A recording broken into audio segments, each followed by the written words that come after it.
we've talked a lot about connecting the community, and connecting is one strategy to, to help in navigating loss. And now we're going to go into strategizing to strengthen well-being, to talk about other ways of navigating loss for your well-being. Okay, so again, I want to talk to you about empowerment, because if you are empowered and you take control and you have that intention to control your ability to navigate loss, you're going to benefit from it. And some empowering strategies are using kindness and compassion. And now I'm going to also introduce you to an empowering strategy using a framework for you to self-monitor with self-awareness. And this is a coping framework: acknowledge, assess, assist. Acknowledge, assess, assist are the components of the 3A coping framework. This framework was devised over 10 years ago when I was actually working in dementia care. So it was devised as a means to address the grief that family caregivers of people with dementia were experiencing. But it was getting overlooked because of the demands of care, even though the losses that they were experiencing as family members of people with Alzheimer's or related dementia, they were there and they were experiencing it. They weren't acknowledging it. So I proceeded to in having a grief background, I really recognized it, especially since I myself was a family caregiver for my father. And I know about the cloud that was hanging over my head and the grief that I was experiencing while being a primary caregiver for my own father. And when I did go to work in dementia care as a community outreach social worker, I actually saw that I was not alone in this grief experience. So I proceeded to write an article, and out of the article came this model. And at that time it was called the Grief Intervention Model for dementia family caregivers. And it was an intervention model that for healthcare providers.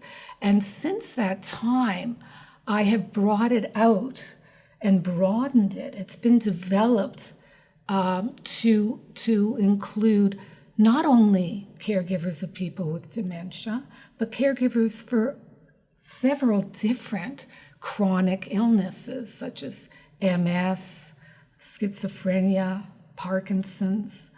And then it was also broadened out more and became the 3A coping framework for a number of different circumstances, such as in relationship breakup, divorce, job loss, and other life-altering situations. So to put it simply, acknowledge the circumstance, face reality. What are the losses? Assess the losses and assist with strategies, with coping strategies. And many of these strategies are actual strategies that are used regularly in death-related circumstances, but have been brought out to be able to be used as grief strategies for a number of different circumstances.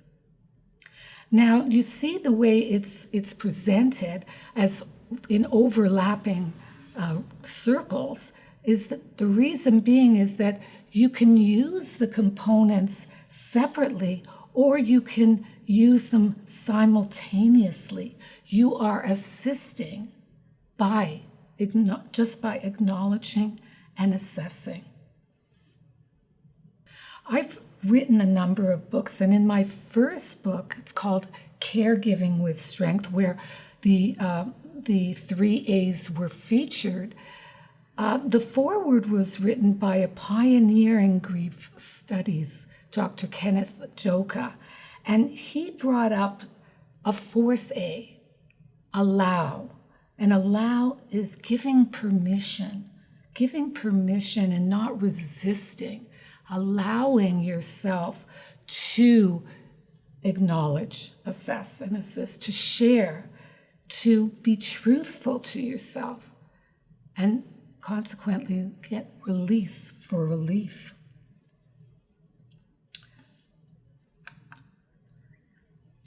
A main assumption of the 3A framework is that wherever there is adversity, there is situational loss. Situational loss defined is the loss of a person, thing, or quality resulting from alteration of a life situation, including changes related to illness, body image, environment, and death. And as you can see, this definition is all-encompassing. It does not just mean that you've lost a person due to death, but you can lose a thing, you can lose a home, you can lose a quality of life, you can lose self-esteem, lose confidence, lose calm, and different changes that is resulting from different changes, and it says related to illness, body image, environment, and death. So it's all-inclusive. It's an all-inclusive definition.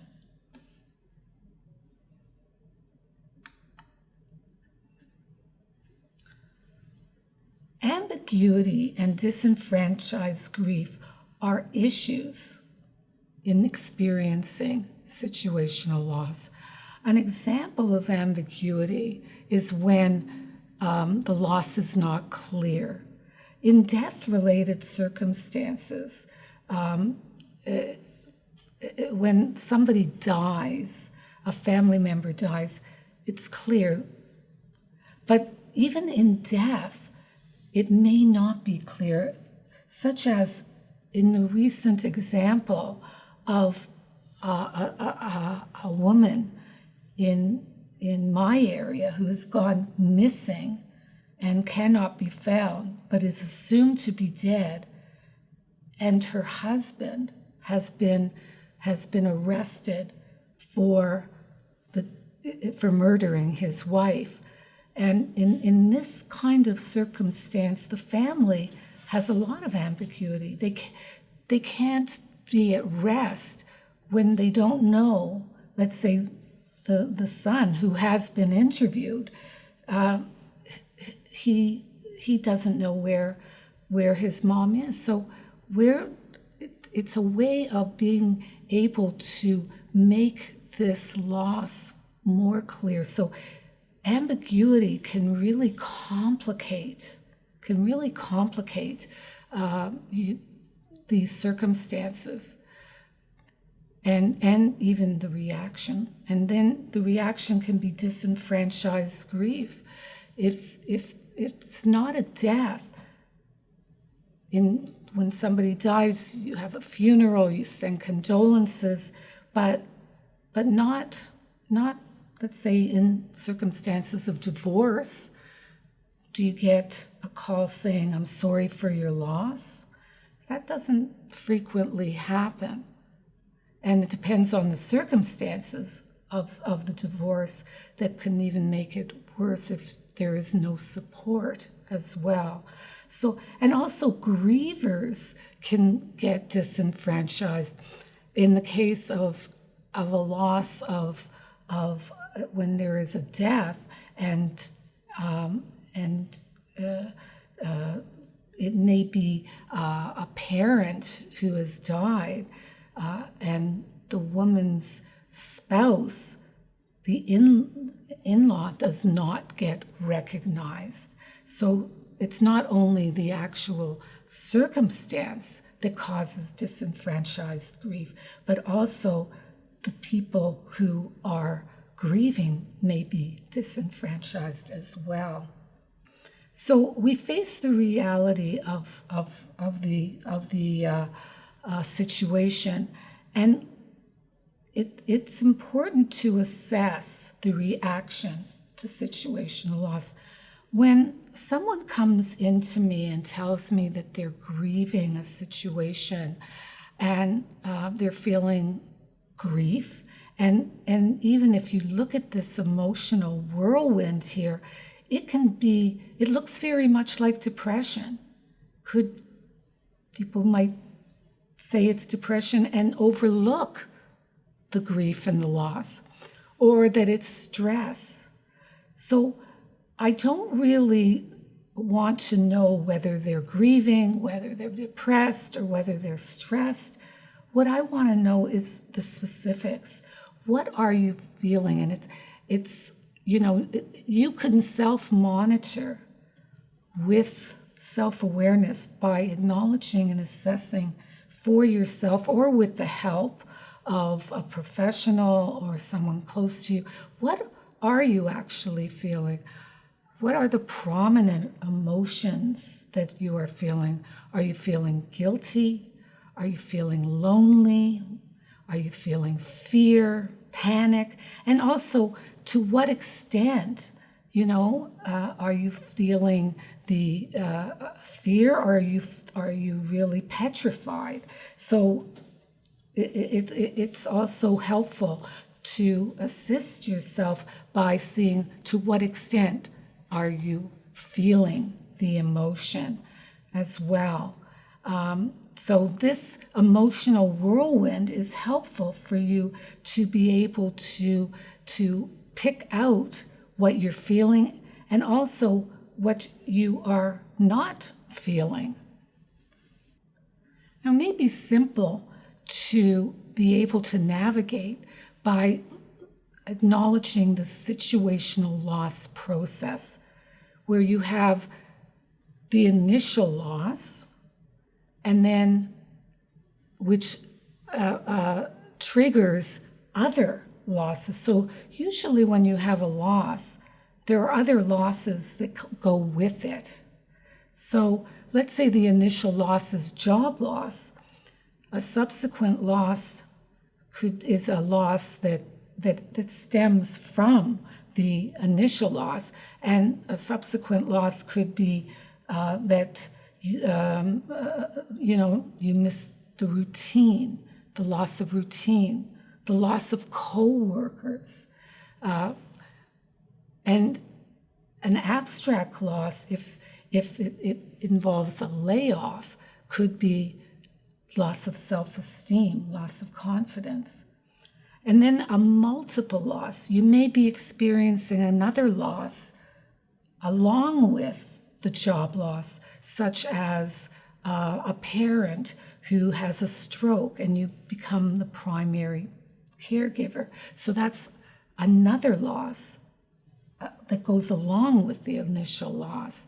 And then there's past losses. Often unresolved past losses may surface at a time when you're experiencing an initial loss. They surface such as a falling out with a friend 10 years ago. It may come back because it has not been resolved.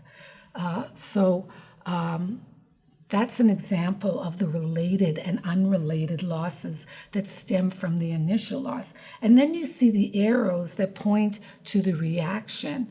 And I just showed you the emotional whirlwind, but there can also be a reaction of behaviors such as not sleeping well, not eating, or sleeping a lot and eating. So these are things for you to assess. And the losses and the reaction is going to affect how you cope. If your reaction is not so intense, you may cope better than if your reaction is really intense. So these are things that you can acknowledge and assess. And for coping, that's where we can bring in grief strategies and other kinds of different models. In the 3A coping framework, it includes a number of different models that can be used to help you to cope, to assist. So why even bother going through the situational loss process? Why bother using the 3A coping framework to help? Because there are benefits. There are benefits to facing and processing loss. You are not doing yourself a favor by resisting this. You are doing yourself more of a favor by facing it there and going through, even though it may not be optimum, it may be painful, but there you can get resolve, you can get peace, you can get comfort, truth, strengthened resiliency, and well-being.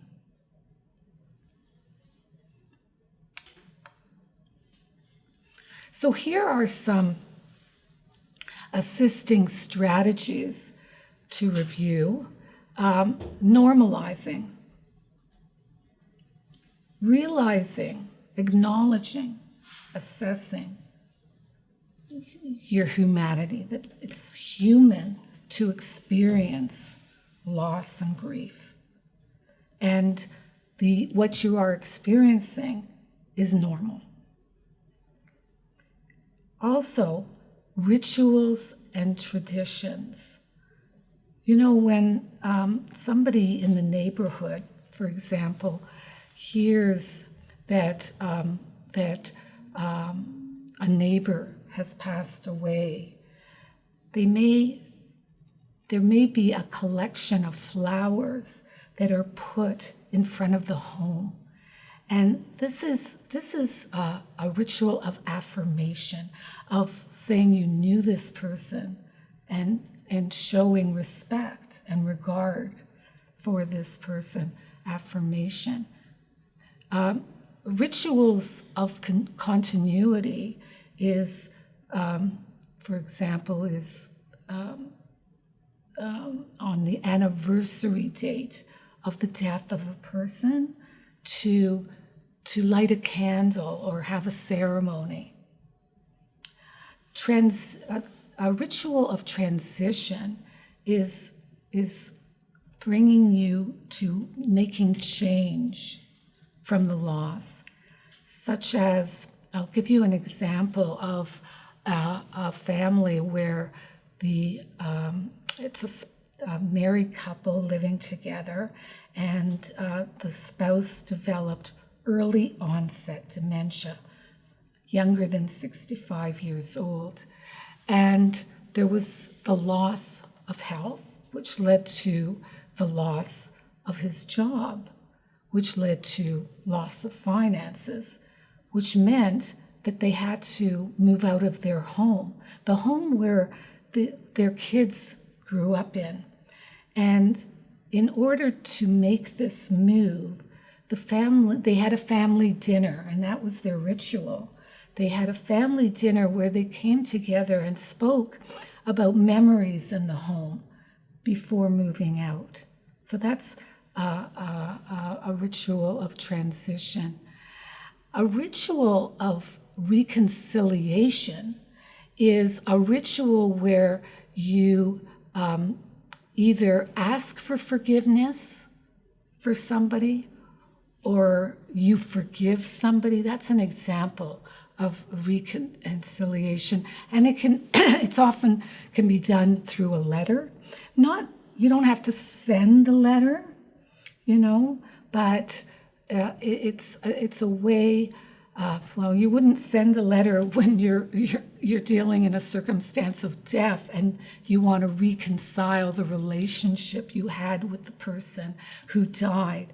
But writing a letter and not sending it is a way of letting it go. And, that's a really popular term. It's used in everyday language, and it's used in processing grief, letting it go. And it can be done through rituals. Journaling is a way, writing your thoughts, especially if you enjoy writing. This could be very helpful. And adapting to a new normal. Just that there is a new normal. Realize that a change has occurred. I'm going to quote you now a statement, a very simple statement, but I think that when people say, what do I do? How can I get better from this grief? The only cure for grief is to grieve, to actively grieve. Getting back to adapting to a new normal. Here's a quote, coming to terms with the new normal. Remember that time helps, but it might not cure. Time has the ability to make that acute, searing pain of loss less intense and to make your red-hot emotions less painful. But your feelings of loss and emptiness might never completely go away. Accepting and embracing your new normal might help you reconcile your losses. And that's a quote by he's an oncologist at the Mayo Clinic, and Dr. Edward Cregan. So grief is timeless, and it is complicated. It's not so simple. You have to be aware of that it really acknowledge that it's timeless and it's not that simple. And a reaction may be triggered by a life event. A daughter may grieve a mother's passing when she becomes a grandmother, and that feeling sad that her mother is not seeing this. You just don't know when grief is going to show it's going to surface. But the diagram here, which I think is a lovely image, is kind of the natural progression when it comes to time, is that it's really acute when the incident occurs, and then it becomes smaller, like in a suitcase, and then it becomes like a small carry bag. I liked, and I wanted to share with you that image. You may be able to relate to that depending on where you are in your navigating loss journey. So there are different models that are used and have been brought forward for people to help other people grieve. And one of those models is called the dual process of coping with loss. And you may be most acquainted with stage models, denial, and then you move into acceptance. But in the dual process of coping with loss, you're holding on at the same time as letting go. You're alternating between grief stressors and restoration stressors. When somebody dies, you right away have to deal with an estate. And there, even though you're grieving, There's things that have to be done to settle the estate. That's an example of grief and restoration. And as time goes by, you find that there are things that you can let go of in the relationship of the person you've lost, but also at the same time, hold on. So it's happening simultaneously. So that model really moves away from stage models. Now, this isn't exactly a stage model, but it's close to being a stage model. This is Warden's task model. And in the task model, you are resolving your grief by accomplishing tasks, accepting the reality of the loss, working through the pain, adjusting to a different environment, and finding an enduring connection related to the loss while embarking on a new life. And you notice that you maintain a relationship with the loss. Doesn't mean that when you let go, that you let go and the loss is out of your life. No, it's like holding on and letting go at the same time.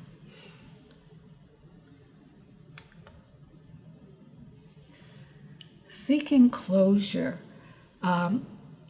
This is often said by the media and by a lot of people. Talk about closure when it comes to dealing with grief. By definition, closure is the act of closing, the state of being closed, bringing to an end, a conclusion. But in the context of situational loss and grief, do you think there's an end, a conclusion to grief? Is closure possible? That's something to ponder and think about. But closure is a buzzword when we talk about navigating loss. And so we seek closure. I think it's something because we have to feel better, right? We want to feel better. We live in a culture that wants you to be better. Look at how much time you get off after a death of bereavement leave. And look at how long you really get support for the loss. After a certain amount of time, and I think it can be different depending on what circle you travel in, but there's a limited amount of tolerance that our culture has for people who are grieving. And remember, grief is mostly associated with death-related circumstances. So other circumstances, such as job loss and divorce and family illness, the grief there, that doesn't even get included. It may not even get acknowledged. And so it's up to you as the person. That's where you have the choice to acknowledge, to face the reality. Is this grief? I am grieving, and I'm going to work the intention of working through the grief.